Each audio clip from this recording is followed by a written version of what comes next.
Two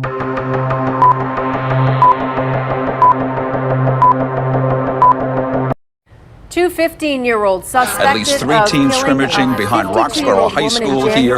The scrimmage ended. The athletes who apparently were walking up the street.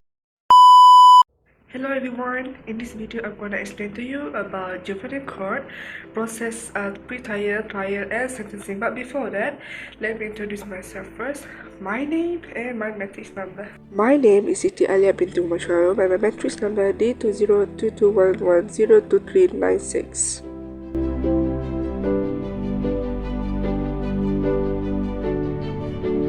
So before we start, I'm going to explain to you the meanings of juvenile court.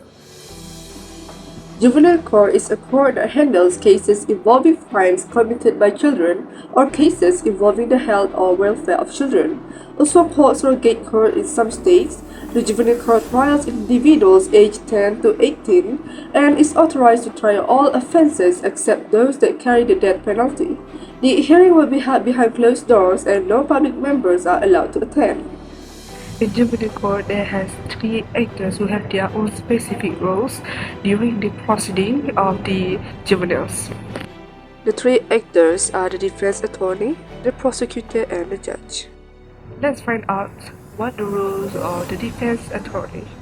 The roles of defense attorney: first, representing children in the juvenile court play an active and important part in virtually all stages of the proceeding. Second, helps to clarify jurisdictional problems and to decide whether there is sufficient evidence to warrant a formal petition. Third, help outlines the child's position regarding detention hearing and bails and explores the opportunities for informal adjustment of the case. And fourth, represent the child in probation revocation proceedings and generally protect the child's right to treatment. So now we already know what the roles of the defense attorney. Now let's find out what are the roles of the prosecutor. There are four roles that have been highlighted for the prosecutor role in court. First, responsible for bringing the state's case against the accused juvenile. Second, has the power either to initiate or to discontinue delinquency status, which is offense allegation. Third, decide in which court to bring serious juvenile cases. And fourth, addressing the problems associated with juvenile crime and determine which programs are most effective to do for the juvenile. We already know the defense attorney roles and the prosecutor. Now what about the judge? What are their roles? The role of the judge in juvenile court. First, rule on pre-trial motions involving such legal issues as arrest, search and seizure, interrogation and lineup identification. Second, make decisions about the continued detention of children prior to trial. Third, make decisions about plea bargaining agreements and the informal adjustment of juvenile cases. Fourth, handle trials, rule on the appropriateness of conduct, settle questions of evidence and procedure, guide the questioning of witness. And five, assume responsibility for holding disposition hearings and deciding on the treatment according to the child. After we getting to know about juvenile courts and the rules in the juvenile courts, now let's find out the juvenile court process. Juvenile court process. First, release or detain the juvenile. After a child has been taken into custody and decision is made to treat the case formally, a decision must be made either to release the child into the custody of their parents or to detain the child in the temporary care of the state. Second, the intake process. The child and the family are screened by intake officers to determine whether the services of the juvenile court are needed. Third, diversion.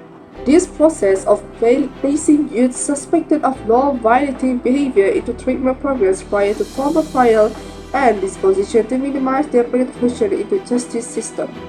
Fourth, the petition. The petition is the formal complaint that initiates the judicial action against a juvenile charged with delinquency or a state offense. The petition includes basic information such as name, age, and residence. Fifth, the plea and plea bargaining.